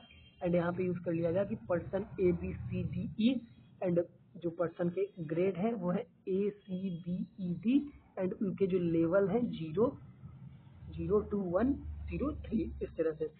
And loading and summarisation the data set, मतलब डाटा में चीज़ों को समराइज करना है, डेटा को किस तरह लोडिंग किया जाता है उसे भी यहाँ पे समझ लिया जाता है कि लोडिंग क्या होती है। डाटा में किसी भी डाटा प्रोग्राम में अपने डेटा को लोड करना लोडिंग कहलाता है। समराइज डाटा में ऑल इन्फॉर्मेशन को फाइंड करने के लिए समराइजेशन का यूज किया जाता है। यहाँ पे हाउ मेनी टोटल रोज को फाइंड करना समराइजेशन के अंतर्गत आता है, टोटल कॉलम को फाइंड करना समराइजेशन के अंतर्गत आता है, डाटा को फाइंड करने के लिए समराइजेशन के अंतर्गत आता है। किसी भी अपने data science and machine learning में डाटा को इंपोर्ट एंड लोड कैसे करेंगे। तो this is the most important code in data loading in data science machine learning. Load and import panda, सबसे पहले पांडा को इंपोर्ट करेंगे, फिर डाटा को रीड करेंगे। इस तरह df equal to pd.read csv file को हम इंपोर्ट करेंगे एंड हमारे जो csv फाइल का नाम होगा उसे यहाँ पे लिखेंगे data.csv and summarise data set कर लेंगे। इसमें क्या क्या हम कर सकते हैं, टोटल रोज फाइंड कर सकते हैं, total column, total data type, basic find कर सकते हैं, मिसिंग वैल्यू चेक कर सकते हैं, डुप्लीकेट वैल्यू चेक किया जा सकता है एंड एक्सेट्रा वर्किंग की जा सकती है। What is data visualisation? ये समराइजेशन के ही अंतर्गत आता है। डाटा विजुअलाइजेशन क्या होता है? जहाँ पे हम अपने डाटा का विजुअल रूप देखते हैं उसे डाटा विजुअलाइजेशन कहते हैं। डाटा विजुअलाइजेशन को हम यूनिवेरिएंट प्लॉट भी कहते हैं। यूनिवेरिएंट प्लॉट टू टाइप के होते हैं, एक यूनी होता है, एक वेरिएंट। यूनी में 1 होगा, वेरिएंट में वेरिएबल कहा जा सकता है। Data visualisation this is the graph. एक वेरिएबल को विजुअलाइज करने के लिए डाटा विजुअलाइजेशन का यूज किया जाता है पैटर्न या फ्रीक्वेंसी को समझने के लिए। मतलब कि हमारे पास कोई एक यहाँ पे डाटा सेट होगा एंड यहाँ पे मल्टीपल पास स्टूडेंट है, मल्टीपल फेल स्टूडेंट है और उसे विजुअलाइज करना होगा तो हम एक ग्राफ का यूज करेंगे जिस ग्राफ में एक साइड पे पूरा लिखा होगा कि पास वाले स्टूडेंट एंड एक साइड पे लिखा होगा फेल वाले स्टूडेंट। तो इसको हम डाटा विजुअलाइजेशन कहेंगे। इसमें मल्टीपल ग्राफ्स का यूज किया जाता है and purpose of univariant data को फ्रीक्वेंसी समझना, डाटा पैटर्न शो करना एंड डिसीजन लेना। एंड डाटा विजुअलाइजेशन के अगर टाइप की बात करें तो histogram, box plot, count plot, KDE plot. Histogram जो होगा न्यूमेरिकल वैल्यू को डिस्ट्रीब्यूट करेगा एंड बॉक्स प्लॉट होगा स्प्रेड शो करेगा and count plot characteristical value को फ्रीक्वेंसी को समझेगा। KDE plot smooth distribution visualisation को समझाएगा। एंड अगर इसके टाइप की बात करें तो हिस्टो का न्यूमेरिक टाइप से यूज करता है, बॉक्स में न्यूमेरिक डाटा यूज किया जाएगा, काउंट प्लॉट में कैटेगरिकल डाटा, केडीई में न्यूमेरिकल डाटा। मतलब हिस्टोग्राम में इस तरह से हमारे पास कोई डाटा होगा एंड यहाँ पे एक हिस्टोग्राम चार्ट बना होगा, ये हमारा डाटा होगा, इसे इस तरह समझेंगे। एंड बॉक्स प्लॉट इस तरह से होगा, यहाँ पे एक बॉक्स को क्रिएट कर दिया जाएगा एंड इसमें अलग डाटा, इसमें अलग data. And count plot counting करने के लिए जहाँ हम कैटेगरिकल वैल्यू का यूज करेंगे वो हमारा काउंट प्लॉट होगा। लाइक इस वाले को भी समझा जा सकता है कि यहाँ पे एक को काउंट किया जाएगा, यहाँ पे 2 को काउंट किया जाएगा, यहाँ पे 3 को काउंट किया जाएगा पाई ग्राफ की सहायता से। And KDE smooth distribution visualisation, smooth distribute करने के लिए मतलब ये भी यहाँ पे इस तरह से चीजें बनी होंगी एंड सेम हिस्टोग्राम की तरह ही यहाँ पे डाटा को डिस्ट्रीब्यूट किया जाएगा एक कैटेगरी में एंड न्यूमेरिकल डाटा के बेस पे। एंड यहाँ पे मल्टीवेरिएंट प्लॉट को भी देख लेते हैं। डाटा सेट में multiple row and column and pattern को समझने के लिए मल्टीवेरिएंट प्लॉट का यूज किया जाता है। एग्जांपल में पूछा जा सकता है कि सिंगल वेरिएंट एंड मल्टीवेरिएंट क्या होता है। तो सिंगल वेरिएंट में हम वो बता सकते हैं, मल्टीवेरिएंट में बता देंगे। डाटा सेट में multiple row and column and pattern को समझने के लिए मल्टीवेरिएंट प्लॉट का यूज किया जाता है। इसके 2 main type, pair plot, heat map plot. Pair plot एक कॉलम से दूसरे कॉलम को कंपेयर करना, पेयर प्लॉट। हीट मैप संबंध को दिखाना, मतलब रिलेशनशिप को दिखाना। पेयर प्लॉट की बात करें तो यहाँ पे 2 प्लॉट, एक प्लॉट से दूसरे कॉलम को कंपेयर करना, लाइक की एंड वैल्यू की तरह। एंड हीट मैप में रिलेशनशिप को फाइंड करना। सो मल्टीवेरिएंट प्लॉट। चैप्टर 3 स्टैटिस्टिकल इंटरफेस, और इम्पॉर्टेंट चैप्टर बट केवल 2 ही पेज है इस चैप्टर के। सिंपल टर्म्स में ये एंड हो जाएगा। What is population? Complete data set वो पॉपुलेशन कटे जिसमें ऑब्जर्वेशन इंस्टांस होते हैं। मतलब पॉपुलेशन क्या होता है, हमारे पास एक इतना बड़ा डाटा सेट होगा, इसमें जितने भी डेटा होंगे ये हमारे पॉपुलेशन कहलाए जाएंगे। एंड अगर इस डेटा में से हम थोड़ा भी डाटा को ले लेते हैं तो वो हमारा सैंपल डाटा होगा। तो यहाँ पे पॉपुलेशन एंड सैंपल डाटा समझ में आ गया। एंड पॉपुलेशन के अगर एम को समझा जाए तो डिफाइन ग्रुप प्रेडिक्शन, कंक्लूजन निकालना एंड जनरलाइजेशन करना, पूरे पॉपुलेशन पर वर्क करना एंड प्लानिंग एंड डिसीजन को मेकिंग करना पॉपुलेशन कहलाया जाएगा। एंड इसका ये मेन एम होता है। And statistical modelling is the most important question in the chapter 3। Statistical modelling क्या होती है? स्टैटिस्टिकल मॉडलिंग में जिसमें हम मैथमेटिकल ऑपरेशन को परफॉर्म करके चीज़ों को विजुलाइज एंड मॉडलिंग में यूज करेंगे, उनके बीच में रिलेशनशिप को फाइंड करेंगे, वो हमारी स्टैटिस्टिकल मॉडलिंग होगी। एंड अगर जिससे सिंपल टर्म्स में समझा जाए एंड पढ़ा जाए तो स्टैटिस्टिकल मॉडलिंग एक ऐसी प्रक्रिया है जिसमें हम गणितीय मॉडल, मैथमेटिकल इक्वेशन और स्टैटिस्टिकल का उपयोग करके यह समझने की कोशिश करते हैं कि अलग अलग वेरिएबल के बीच में रिलेशनशिप है कि नहीं, उसे हम स्टैटिस्टिकल मॉडलिंग कहते हैं। स्टैटिस्टिकल मॉडलिंग के मेन टाइप्स होते हैं, यहाँ पे टाइप को मेंशन किया गया, descriptive modelling, inferential modelling, predictive modelling, classification modelling, time series. Descriptive के दो टाइप्स होते हैं, समराइजेशन, विजुअलाइजेशन। इन्फ्रेंशियल के दो टाइप होते हैं, हाइपोथेसिस एंड कॉन्फिडेंशियल। प्रेडिक्शन के दो टाइप होते हैं, क्लासिफिकेशन एंड रिग्रेशन। क्लासिफिकेशन के दो type, binary and multivariant. And time series के दो टाइप होते हैं, एक टाइम सीरीज के पहला जो होता है मल्टी एंड दूसरा सिंगल।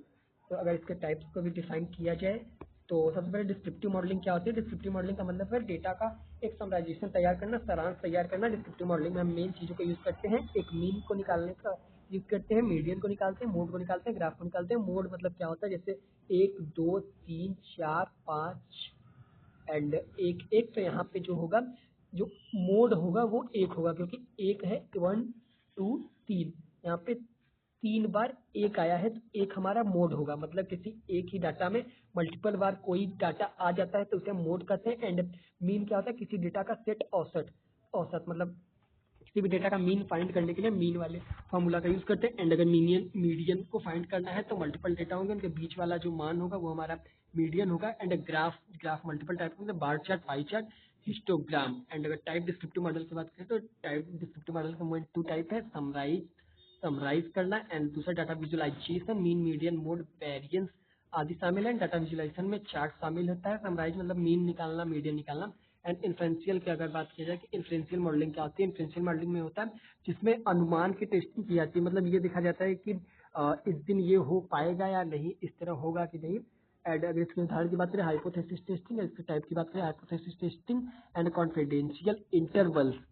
एंड एग्जाम्पल की बात करें तो आज 10 डिग्री सेल्सियस तापमान है, आज हमारा 10 डिग्री सेल्सियस तापमान है, तो कल हमारा 20 डिग्री सेल्सियस तापमान होगा। ये हमारा इन्फ्रेंशियल मॉडलिंग के अंतर्गत आता है। जो थर्ड है प्रेडिक्टिव मॉडलिंग, मतलब चीज़ों को प्रेडिक्ट करना, लाइक क्रिकेट स्कोर को प्रेडिक्ट करना कि एक ओवर में अगर 10 रन बन रहे हैं तो 20 ओवर में कितने रन बनेंगे, उस तरह से प्रेडिक्ट करने के लिए प्रेडिक्टिव मॉडलिंग का यूज़ किया जाता है। इसमें दो टाइप्स का यूज़ किया जाता है, रिग्रेशन, क्लासिफिकेशन। रिग्रेशन में न्यूमेरिकल वैल्यू को प्रेडिक्ट किया जाएगा, क्लासिफिकेशन में हम स्पैम एंड नॉन स्पैम को अलग करेंगे एंड कैटेगोरिकल डाटा का यूज करेंगे। एंड थर्ड है क्लासिफिकेशन। क्लासिफिकेशन में मॉडलिंग का यूज हम मेन एम होता है अलग अलग श्रेणियों में बांटना, मतलब डाटा को अलग अलग श्रेणी में बांटना। लाइक वो वाला example spam and non spam वाला जो एग्जाम्पल था उस तरह। एंड इसके जो टाइप है बाइनरी डाटा, जिसमें डाटा को दो भागों में बांटा जाएगा। मल्टी क्लास में डाटा को मल्टीपल भागों में बांटा जाएगा। मतलब इस तरह समझा सकता है, बाइनरी में जो होगा, इसमें जो होगा डाटा को केवल 0 और 1 के फॉर्म में बांटा जाएगा। एंड मल्टी क्लास में डाटा को बहुत से प्लॉट्स, मतलब बहुत से भागों में आसानी से बांटा जा सकता है। एंड फिफ्थ है टाइम सीरीज मॉडलिंग, समय के साथ डेटा का परिवर्तन टाइम सीरीज मॉडलिंग होती है। मौसम स्टॉक मार्केट, मतलब मौसम किस तरह चेंज होता रहेगा उस तरह से टाइम सीरीज का यूज किया जाएगा। एंड अगर इसकी टाइप की बात करें तो type univariant type series and multivariant type series. Univariant time series में एक वेरिएबल को विजुलाइज करना, मतलब केवल एक ही वेरिएबल को फाइंड करने के लिए हम मल्टीवेरिएंट का यूज नहीं करेंगे बल्कि यूनिवेरिएंट का यूज करेंगे। एंड मल्टीपल वेरिएंट का यूज करने के लिए हम दो या दो से अधिक वेरिएबल का यूज करेंगे, जिसमें हम एक साथ उनके विजुलाइजेशन किया जा सकता है। Chapter 4 exploratory data analysis and data science process. ये चैप्टर कल दो ही पेज में आ जाएगा। Exploratory data analysis and data science process, जिसे हम EDA भी कहते हैं। EDA यहाँ पे केवल डाटा क्लीनिंग की जाती है, डेटा के पैटर्न एंड ट्रेड रिलेशन और इम्पोर्टेंट फीचर को समझने की कोशिश करते हैं, कोई भी प्रेडिक्शन नहीं करते। मतलब हमारे पास मल्टीपल डाटा होंगे एंड उसमें डेटा क्लीन किया जाएगा, डाटा का इन्फॉर्मेशन फाइंड किया जाएगा, किस तरह से डाटा पे काम करना है, उसके लिए हम EDA का यूज किया जाता है। EDA एग्जाम में डायरेक्ट यही पूछा जाता है, EDA क्या होता है, EDA के वर्किंग को बताए, EDA का काम क्या होता है। EDA का काम प्रेडिक्शन का नहीं होता है। एंड इसके अगर फ्लो की बात करें तो इसमें सबसे पहले प्रॉब्लम में दी जाएगी, फिर उसमें डाटा होगा, डाटा का एनालाइज किया जाएगा, डाटा का एनालाइज करने के बाद मॉडल को चेक किया जाएगा, मॉडल चेक करने के बाद उसके कंक्लूजन को निकाल दिया जाएगा। EDA के बेसिक टूल्स यहाँ पे मेंशन किया गया है। EDA के बेसिक टूल कौन कौन से होते हैं, एक प्लॉट्स है जिसमें डाटा को ग्राफ के रूप में बांट दिया जाएगा। मतलब जैसा मैंने बताया क्रिकेट वाला स्कोर एक ग्राफ होगा एंड उसमें डेटा को इस तरह से ग्राफ में बांटा जाएगा, या फिर डेटा को इस तरह से ग्राफ में बांटा जाएगा, या फिर डेटा को इस तरह से ग्राफ में बांटा जाएगा। सो मल्टीपल ग्राफ्स का यूज करना प्लॉटिंग कहलाता है। Type of plot main type के होते हैं, जैसे histogram plot, skeletal plot and bar plot. Histogram जो प्लॉट होता है इसमें ग्राफ होता है, डेटा को छोटे छोटे भागों में बांटा जाता है।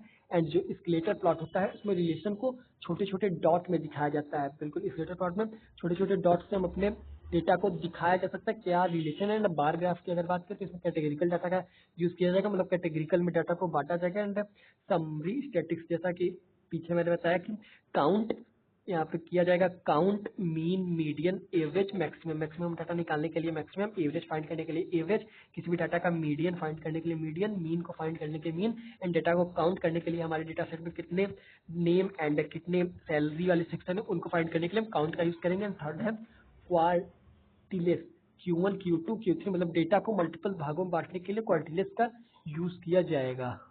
एंड अगर बात करें फिलोसफी ऑफ ईडीए की, तो मेन एम होता है डाटा के पैटर्न को पहचानना। फिलोसफी ऑफ ईडीए में डाटा के पैटर्न को पहचानने के लिए हम फिलोसफी ऑफ ईडीए का यूज करते हैं। इसकी कैरेक्टरिस्टिक्स की बात करते हैं तो विजुअलाइजेशन बेस्ड होता है, नो फिक्स्ड रूल, कोई भी रूल को ये फॉलो नहीं करता। एंड बार बार इसे यूज किया जा सकता है, किसी भी गलती को आसानी से पकड़ सकता है, डाटा को क्लीन कर सकता है। फिलोसफी ऑफ ईडीए में इस तरह से समझ सकते हैं कि किस तरह ये परफॉर्म करेगा। हमारे पास मल्टीपल रॉ डाटा होंगे, रॉ डाटा को हम लेंगे, ईडीए में डालेंगे, ईडीए में डाटा की क्लीनिंग करेगा, फिल्टरिंग करेगा, अरेंज करेगा, मैनेजमेंट करेगा, रिट्रीव करेगा, स्टोर करेगा। एंड उसके बाद एक हमें कैलकुलेशन निकाल के दे देगा। ये हमारा ईडीए का काम होगा।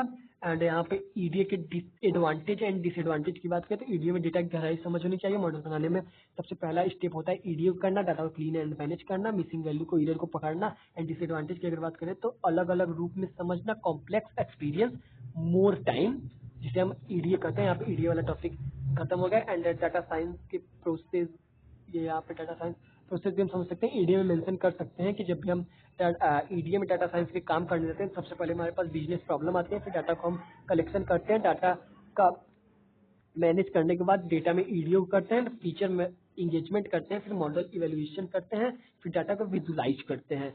यहाँ पे ये भी चैप्टर नंबर 4 एंड हो गया। हम चलते हैं नेक्स्ट चैप्टर पे, चैप्टर नंबर 5 मशीन लर्निंग। मैंने पीछे आपको बताया कि सुपरवाइज लर्निंग क्या होता है, सो वही चीज़ यहाँ पे भी है। यहाँ पे मैं चीज़ों को एक्सप्लेन नहीं करना है, बल्कि चीज़ों को एक रफली तरीके से बता देता हूँ कि लेबल डाटा का यूज, दिस लर्निंग सभी स्टूडेंट के मार्क्स होंगे और नाम होंगे। इसे कहा जा सकता है कि इनपुट डाटा आउटपुट डाटा दोनों, मतलब जहाँ पे लेबल डाटा का यूज किया जाएगा वो हमारा सुपरवाइज लर्निंग होगी। यहाँ पे एग्जांपल को बता दिया गया है, हमने एक डेटा सेट को बनाया, यहाँ पे मल्टीपल स्टेप्स को बनाया है। एंड ये मशीन एल्गोरिथम लगाया एंड मॉडल को जब यूज किया तो मशीन को अगर हम ये गोला वाला सिंबल देंगे तो वो, यहाँ पे हमने मशीन को ट्रेंड कर दिया तो ये गोला वाले सिंबल को बताएगा ये हमारा स्क्वायर है। एंड अगर हम रिटेंगल वाले को देंगे तो हमें बताएगा ये हमारा रिटेंगल है। यहाँ पे ये समझ में आ गए होंगे। एंड अब हम बात करते हैं सुपरवाइज लर्निंग के टाइप की बात, क्लासिफिकेशन एंड रिग्रेशन। तो बीटीयूपी 6 सेमेस्टर सीएसआईटी सिलेबस में decision tree, SVM and KNN it है एंड लीनियर रिग्रेशन है। तो बस हम इन्हीं को समझने वाले हैं। क्लासिफिकेशन मैंने आपको बता दिया कि एंड क्लासिफिकेशन को हमने आगे पढ़ लिया है। हम डायरेक्ट जो हमने नहीं पढ़ा उसे पढ़ते हैं, इसकी वीडियो काफ़ी लॉन्ग चली जाएंगी। एंड अगर एग्जाम टाइम में हम इस वीडियो को देख रहे हैं तो काफ़ी साइड इफेक्ट पड़ेगा। सो चीज़ों को मैं इस तरह सिंपल एक्सप्लेन कर रहा हूँ कि आसानी से आपको समझ में आ जाए। अब हम डायरेक्ट डिसीजन ट्री की बात करते हैं। डिसीजन ट्री क्या होता है? डिसीजन ट्री एक सुपरवाइज लर्निंग एल्गोरिथम होता है। यह ट्री स्ट्रक्चर की एल्गो होती है। इसमें एक नोड होता है जिसे रूट नोड कहा जाता है। अंत तक कुछ लीफ नोड होंगे जो फाइनल रिजल्ट्स को बताएंगे, तथा एक नोड दूसरे नोड के ऊपर ब्रांच की तरह होंगे। मतलब इस तरह समझा जा सकता है डिसीजन ट्री हमारा ये एक मेन नोड है एंड इसके भी एक कुछ ऐसे नोड है एंड इसके भी कुछ नोड है। आपने डीएसए में पढ़ा होगा, तो आपको चीज़ें आसानी समझ में आ गई। ये हमारा रूट नोड है एंड ये इनके चाइल्ड नोड है। एंड ये लास्ट वाला जो हमारा है लीफ नोड है। एंड जो ये 1 2 3 ये इनके लेवल है, लेवल 1, लेवल 2, लेवल 3। तो यहाँ पे आपको समझ में आ गया होगा किस तरह से डिसीजन ट्री काम करता है। एंड डिसीजन ट्री के की पॉइंट की अगर बात करें तो इसमें रूट नोड होगा, नोड होंगे, ब्रांचेज होंगे, लीफ होंगे। ब्रांचेज मतलब जिससे हम इनको ऐड करेंगे वो हमारे ब्रांचेज होंगे, ये हमारी ब्रांचेज है। एंड ये जो है ये हमारे लीफ नोड है, लास्ट वाले नोड को लीफ नोड कहेंगे। एंड अगर इस एग्जांपल की बात करें तो हमारे पास एक वेदर है। वेदर जो है हमारा सनी है एंड रेनी है। कभी सनी हो सकता है, कभी रेनी हो सकता है।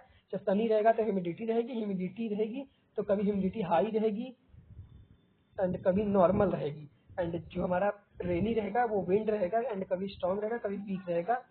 तो यहाँ पे कभी बारिश नहीं हो सकती, कभी बारिश हो सकती है। एंड ये नॉर्मल होगा तो यस होगा एंड हाई होगा तो नो होगा। नेक्स्ट पे चलते हैं, इसके एडवांटेज की अगर बात करते हैं तो easy to understand, no scaling, both data work, categorical numeric, visualisation easy. And disadvantage overfitting, small change destroy your algo and small data पर रॉन्ग आंसर। हो गया। नेक्स्ट की बात करते हैं एसवीएम, सपोर्ट वेक्टर मशीन क्या होता है। ये भी एक डाटा मतलब किसी भी डाटा, यह है क्लासिफिकेशन के साथ साथ रिग्रेशन में भी यूज किया जाता है। सपोर्ट वेक्टर मशीन एसवीएम ये जो हमारा होता है, ये एक मॉडलिंग के, ये हमारा सुपरवाइज लर्निंग का भाग होता है। मैं थोड़ा सा डिस्टर्ब होगा। और ये सुपरवाइज लर्निंग का भाग होता है और क्लासिफिकेशन के साथ साथ इसका रिग्रेशन में भी यूज किया जाता है एसवीएम का। एंड इसका मेन एम ये होता है कि एक लाइन को फाइंड करना, मतलब हमारे पास ये डेटा है एंड यहाँ पर मल्टीपल डाटा है, मल्टीपल डेटा है एंड इन डेटा के बीच में एक लाइन को फाइंड करना हमारा एसवीएम का काम होता है, जिसका पूरा नाम सुपर वेक्टर मशीन होता है। एंड इसके की पॉइंट की अगर बात करें, सुपर लर्निंग एल्गोरिथम का यूज किया जाएगा, हाइपर प्रिंट का यूज किया जाएगा, मार्जिन का यूज किया जाएगा, कर्नल ट्रिक मतलब नॉन लीनियर डेटा को बनाए रखने के लिए हम इसका एसवीएम का यूज करते हैं। इसके एग्जांपल की बात करें तो इस तरह से हमारे पास एक ये डाटा होगा एंड ये हमारा क्लास बी होगा, क्लास ए होगा, ये डाटा 1 है, ये डाटा 2 है एंड ये वाली जो लाइन खींची गई है ये हमारा हाइपर प्लेन है। एंड ये जो इसके बगल बगल में डॉट डॉट करके लाइन गई गई हुई है, इसे हम सपोर्ट वेक्टर कहते हैं। इसमें हम दो डाटा का यूज करेंगे, class A class B, line को फाइंड करने के लिए। तो इसके advantage high accuracy, high density, memory efficiency, decision fix and colonel.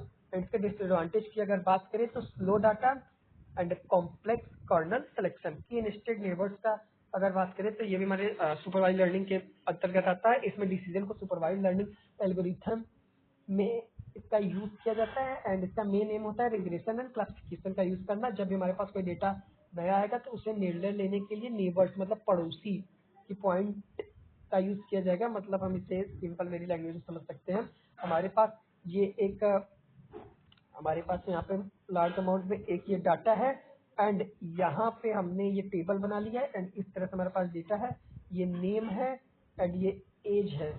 तो यहाँ पे हमने लिखा है 1, एज इसका 3, नेम है ए, एज 2, नेम है बी, एज 3 एंड यहाँ पे नेम सी है। यहाँ पे हमने एज नहीं दिया तो ये अपने बगल वाले डेटा को ही यहाँ पे यूज कर लेगा। इसे हम कहते हैं के नेस्टेड नेबर्स, मतलब अपने बगल वाले से डेटा को फेच करना अपने टेबल में। एंड अगर यहाँ पे रिग्रेशन की बात करें, जो कि रिग्रेशन जो होता है सुपरवाइज लर्निंग के अंतर्गत आता है। Regression dependent and independent variable के बीच में रिलेशनशिप को देखना, मतलब दो वेरिएबल होंगे, ये नेम होगा एंड ये होगा एज। अब इन दोनों के बीच में क्या रिलेशन है उन्हें फाइंड करने के लिए हम रिग्रेशन का यूज करते हैं। रिग्रेशन में दो वेरिएबल मतलब दो एक्सिस होते हैं, पहला इंडिपेंडेंट, दूसरा डिपेंडेंट वेरिएबल। जो इंडिपेंडेंट होगा जिसे हम कंट्रोल कर पाएंगे वो हमारा डिपेंडेंट होगा एंड इंडिपेंडेंट जो होगा जो रिजल्ट के रूप में सामने आता है वो हमारा डिपेंडेंट होगा। इंडिपेंडेंट को प्रेडिक्टर भी कहते हैं, डिपेंडेंट को टारगेट भी कहते हैं। एंड अगर टाइप ऑफ रिलेशन की बात करें, रिलेशन दो टाइप के होंगे, एक पॉजिटिव रिलेशन, एक निगेटिव रिलेशन। पॉजिटिव रिलेशन हमेशा ऊपर की तरह जाता रहेगा, निगेटिव रिलेशन हमेशा नीचे की तरह आता रहेगा। एंड जो हमारे पीट्यूपी में वो मेन है लीनियर रिग्रेशन क्या होता है। तो लीनियर रिग्रेशन सिंपल भाषा में कहा जाए तो एक प्रेडिक्शन टूल होता है जिसमें हम दो चीजों को एक बीच के रिश्ते को समझाते हैं, उसे हम लीनियर रिकर्जन कहते हैं। मतलब कि रिलेशनशिप को फाइंड करने के लिए लीनियर रिकर्जन का यूज किया जाएगा, प्रेडिक्शन करने के लिए लीनियर रिकर्जन का यूज किया जाएगा।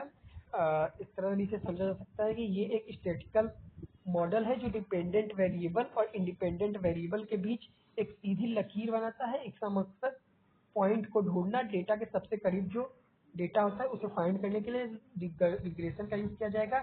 लीनियर रिग्रेशन में हम एक फॉर्मूला का यूज करते हैं जिसका नाम होता है y बराबर mx प्लस सी, या फिर हम इस तरह से z बराबर mx प्लस सी भी लिख सकते हैं। ये हमारा लीनियर रिग्रेशन का फॉर्मूला होता है। एंड यहाँ पे y जो होगा वो जो वैल्यू हम प्रेडिक्ट कर रहे हैं वो हमारा y होगा, x वो फैक्टर होगा जिसमें प्रेडिक्शन डिपेंडेंट होगा, एंड m जो होगी हमारी स्लोप होगी एंड c इंटरप्ट होगा। एंड टाइप ऑफ रिग्रेशन की बात करें तो दो टाइप के होंगे, एक simple linear regression, multiple linear regression. इसमें वन डिपेंडेंट वेरिएबल का यूज किया जाएगा, इसमें मल्टीपल डिपेंडेंट वेरिएबल का यूज किया जाएगा। वन डिपेंडेंट मतलब कि जहाँ पे केवल हम एक सिर्फ स्टडी आवर से टेस्ट स्कोर प्रेडिक्ट करेंगे, एंड मल्टीपल लीनियर जो होगा उसमें स्टडी अटेंडेंस प्रीवियस वर्क के हिसाब से उनके रिजल्ट को फाइंड करेंगे। सो आपको ये एग्जांपल समझ में आ जाएगा कि किस तरह से ये इनसे रिलेटेड है। इससे अब एडवांटेज की बात करें तो ये काफ़ी सिंपल होता है एंड फास्ट होता है, ओवरफिटिंग होता है, disadvantage linear adjustment impossible, independent and इसमें थोड़ी सी कॉम्प्लेक्सिटी हो सकती है। अब हम नेक्स्ट देखते हैं what is neural network. Neural network क्या होता है? Structure, advantage, disadvantage. ये एग्जाम में हर बार पूछा जाता है कि न्यूरल नेटवर्क एक मॉडल होता है जो ह्यूमन के न्यूरॉन की तरह काम करता है, मतलब ह्यूमन के ब्रेन की तरह जो काम करेगा, जो मशीन काम करेगी वो न्यूरल नेटवर्क होगा। इसके स्ट्रक्चर की बात करें तो सबसे पहले इसके स्ट्रक्चर में इनपुट आता है, फिर इसके बाद हिडन आएगा जहाँ पे ऑल परफॉर्मेंस होंगे, एंड प्रोसेस होगा, एंड इसके बाद आउटपुट आएगा। ये हमारा इसके लेयर होगा जो कि यहाँ पे मैंने क्रिएट किया हुआ है। एंड अगर बात करें कि इनपुट क्या होता है, बता दिया, इनपुट डाटा लेने के लिए, आउटपुट डाटा को आउटपुट देने के लिए, हिडन ऑल ऑपरेशन परफॉर्म होंगे उनके रिजल्ट को दिखाने के लिए।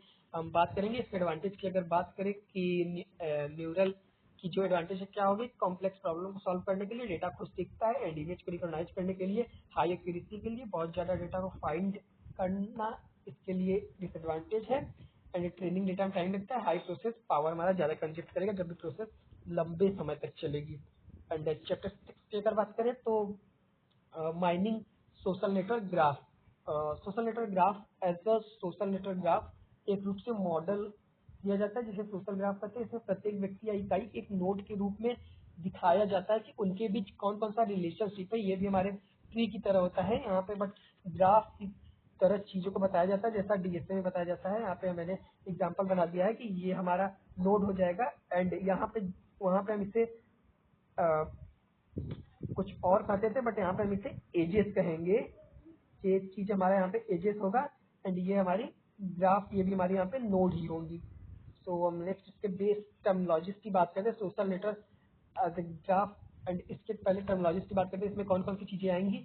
जो होगा, पहला नोड आएगा, दूसरा एजेस आएंगे एंड लिंक जो एक दूसरे से क्लिक करेंगे, एंड इनकी डिग्री वहाँ पे हम उसके लेवल को पढ़ते थे, यहाँ पे डिग्री को पढ़ेंगे एंड यहाँ पे भी हम लेवल को पढ़ेंगे कि हमारा जो ग्राफ होगा उनकी edge and node degree level क्या होंगे। टाइप ऑफ नेटवर्क ग्राफ की बात करें तो इसके मेन 4 टाइप होते हैं। पहला टाइप है अनडायरेक्टेड ग्राफ, दूसरा डायरेक्टेड ग्राफ, तीसरा वेटेज ग्राफ, चौथा डायनेमिक ग्राफ। अनडायरेक्टेड ग्राफ ऐसा ग्राफ होगा जो दो तरफ से ऐड होगा, मतलब या इधर से भी ऐड होगा एंड इधर से भी ऐड होगा, इसे अनडायरेक्टेड ग्राफ कहेंगे। डायरेक्टेड ग्राफ वो ग्राफ होगा जो केवल एक ही दिशा में ऐड होगा, उसे डायरेक्टेड ग्राफ कहेंगे। वेटेज ग्राफ वो ग्राफ होगा जिसमें मल्टीपल एजेस होंगे, मतलब कि इस तरह से मल्टीपल एजेस होंगे। हमने यहाँ बना दिया ये भी एजेस, ये भी एजेस, ये हमारा वेटेज ग्राफ। जितना ज़्यादा एज उतना weightage graph. Dynamic graph time के साथ जो चेंज होगा वो हमारा डायनेमिक ग्राफ होगा। एंड क्लस्टरिंग की बात करें, important question, what is clustering.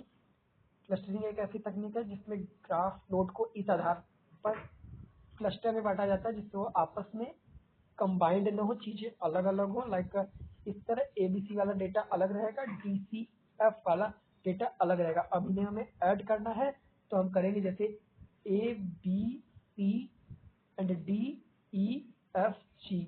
यहाँ पे डेटा को ऐड किया गया, ये भी क्लस्टरिंग का इसीलिए यूज किया जाता है, मतलब जुड़े हुए डेटा को अलग करने के लिए क्लस्टरिंग का यूज किया जाएगा। क्लस्टरिंग के मेन एडवांटेज है easy identification of group, simple complex network को फाइंड करने के लिए इसकी स्टोरेज कम होती है, विजुअलाइजेशन करने के लिए क्लस्टरिंग का यूज किया जाएगा। इसके डिसएडवांटेज की अगर बात करें तो क्लस्टरिंग संख्या बताना कॉम्प्लेक्स होता है एंड हैंडल करना काफी कॉम्प्लेक्स होता है। एंड अब यहाँ पे नेक्स्ट की बात करते हैं, chapter number 7 and this is the last chapter in data science and machine learning CSIT student. तो यहाँ पे मैंने चीज़ों को एकदम सिंपल वे में बताया। लास्ट चैप्टर की तरफ हम पढ़ते हैं, data science and ethical issues, characteristic of next gen data scientist, मतलब जो आगे आने वाले डाटा साइंटिस्ट होंगे उनकी कैरेक्टरिस्टिक्स कैसी होनी चाहिए। तो यहाँ पे सिंपल टर्म्स में मेंशन किया गया है, नेक्स्ट जनरेशन डाटा साइंटिस्ट वह व्यक्ति है जो बड़े कॉम्प्लेक्स डेटा को समझते हैं एंड मशीन लर्निंग और एआई स्टैटिक्स का उपयोग करके, स्टैटिक्स मतलब mean, median, mode and visualisation करके चीज़ों को फाइंड करना एंड और एथिक्स तरीके से रियल वर्ल्ड प्रॉब्लम को सॉल्व करना, मतलब सही तरीके से अपने प्रॉब्लम को सॉल्व करने के लिए नेक्स्ट जेन डाटा साइंटिस्ट का होना काफ़ी जरूरी है। एंड यहाँ पे मैंने एक चीज़ भी लिखा है, जो डेटा से स्मार्ट और रिस्पॉन्सिबल डिसीजन ले सके उसे हम नेक्स्ट जेन डाटा साइंटिस्ट कहते हैं। एंड इनकी इंपॉर्टेंस की बात करें, जो आगे आने वाले हमारे डाटा साइंटिस्ट होंगे वो बेटर डिसीजन मेकिंग होंगे, हैंडलिंग बिग डाटा कर पाएंगे, एथिकल इशू ऑफ डाटा कर पाएंगे, यूजर एडवांटेज टेक्नोलॉजी, मतलब मल्टी एडवांस टेक्नोलॉजी का वो यूज़ कर सकेंगे। एंड अगर इसके हम कैरेक्टरिस्टिक्स की बात करें कि जो नेक्स्ट जेन के जो डाटा साइंटिस्ट होंगे उनके अंदर कौन सी कैरेक्टरिस्टिक्स होगी, पहला तो स्ट्रैंड टेक्निकल स्किल्स होगी, एंड दूसरा डाटा हैंडलिंग स्किल होगी, तीसरा एथिकल अवेयरनेस होगी, चौथा डोमेन नॉलेज होगा, कम्युनिकेशन स्किल होगा, प्रॉब्लम सॉल्विंग एबिलिटी होगी, एंड कंटिन्यूअस लर्निंग मतलब चीज़ों को बार बार लर्न करके आगे बढ़ने का उनके अंदर एबिलिटी होगी। एंड अब बात करते हैं why privacy and security is important in data science. तो लोगों की पर्सनल इंफॉर्मेशन, नाम, मोबाइल नंबर को बिना अनुमति के शेयर करना प्राइवेसी कहलाता है। मतलब हमारी इंफॉर्मेशन किसी दूसरे के सामने हमारी बिना परमिशन के ले जाना एक गलत तरीका है, एंड इसे ही सिक्योर करना प्राइवेसी कहलाती है। इसके कौन कौन से टेक्निक्स हो सकते हैं, तो पहला है एनोमाइजेशन, डेटा को टेबल से हटा देना, एंड दूसरा है पेस्टोमाइजेशन, व्यक्ति के नाम एक आईडी में दिया जाएगा जिससे अदर कोई भी यूजर नहीं देख सकता, तीसरा डिफरेंशियल प्राइवेसी, गलत डेटा डालना जिससे हमारे प्राइवेसी बच सकती है, चौथा है डाटा मिनिमाइजेशन, मतलब डाटा को कम एंड छुपा के रखना, केवल उन्हीं डाटा को दिखाना जो हमारे काम के नहीं है, मतलब जो हमारे लिए प्राइवेसी है बट दूसरों के लिए लोकल है। एंड चौथा डाटा को इनक्रिप्ट फॉर्म में भेजना। इनक्रिप्शन मतलब है कि जब भी हम अपने कोई भी डाटा को किसी दूसरे के पास भेजेंगे तो वो इनक्रिप्ट फॉर्म में जाएगा, बट हमारे पास जो डेटा होगा वो डिक्रिप्ट फॉर्म में होगा। इनक्रिप्शन मतलब डेटा की हमारी प्राइवेसी बढ़ जाएगी, जो यूजर देखेगा डाटा, जब तक हम उसे एक्सेस नहीं देंगे कि आप हमारा डेटा देख सकते हैं, तब तक वो डाटा को देख नहीं सकता, शो नहीं कर सकता। एंड अगर सिक्योरिटी की बात करें तो सिक्योरिटी में यहाँ पे डेटा को अनऑथराइज्ड एक्सेस, हैकिंग और मिसयूज से बचाना सिक्योरिटी होता है। मतलब यहाँ पे प्राइवेसी एंड सिक्योरिटी, प्राइवेसी होगा किसी डेटा को इस्तेमाल करना, सिक्योरिटी डाटा को कैसे सुरक्षित रखना। यहाँ पे ये चीजें समझ में आ गई होगी। एंड प्राइवेसी एंड सिक्योरिटी के इम्पोर्टेंस को अगर समझा जाए तो personal data protection, private data use and trust को बिल्ड करना, legal compliance and ethical responsibility, मतलब प्राइवेसी एंड सिक्योरिटी के इम्पोर्टेंस इतनी सारी चीजें हैं जो कि हमें मेंशन करना है एग्जाम में अपने। तो अब चलते हैं एडवांटेज। तो जहाँ पे इसके एडवांटेज क्या है सिक्योरिटी के, यूजर का डेटा सेफ एंड सेव रहता है, रिस्क लो रहता है, लीगल प्रॉब्लम से बचना, लीगल प्रॉब्लम से मसला मतलब जो लीगल प्रॉब्लम है उनसे भी बचा जा सकता है, एंड मैनेजमेंट इजी। अब अगर हम बात करें कि security and next gen data, यहाँ पे पहला जो नेक्स्ट जेन डाटा का यूजेस है वो है हेल्थ केयर में यूज किया जाएगा, बुकिंग में, बैंकिंग में यूज किया जाएगा, सोशल मीडिया में, एंड ई कॉमर्स वेबसाइट में यूज किया जाएगा। तो यहाँ तक की चीजें आप लोग को सिंपल टर्म्स में मैंने 27 पेज आपको simple terms and local language बता दिया, जो कि 100% एग्जाम में आने वाले जितने भी क्वेश्चन इस पीडीएफ में मेंशन किया था। सो आप लोग को अगर ये वीडियो समझ में आया तो प्लीज लाइक करिएगा एंड अदर लोगों को भी शेयर करिएगा। एंड मैं अब एक प्लेलिस्ट बनाने वाला हूँ जिसमें cloud computing, data science and machine learning, entrepreneurship and enterprises management, and एक और सब्जेक्ट है क्या, data science, machine learning, IMED, Android development and IMED, मतलब 6 सेम की ऑल सब्जेक्ट्स के वन शॉट वीडियो एक प्लेलिस्ट में क्रिएट किया जाएगा, एंड उनके सभी के PDF तो नहीं बट कुछ के PDF भी हम उस वीडियो के डिस्क्रिप्शन में दे देंगे, एंड उस प्लेलिस्ट में सभी सिलेबस के वन शॉट चैप्टर रहेंगे। सो अगर आपको ये वीडियो समझ में आ रही हो तो thanks for watching this my video. And मैंने आपको यहाँ पे वन शॉट आपको पूरा करवा दिया डाटा साइंस और मशीन लर्निंग का, आपको चीज़ें समझ में आई होंगी। So thanks for watching this video and please like and subscribe this channel. Thank you.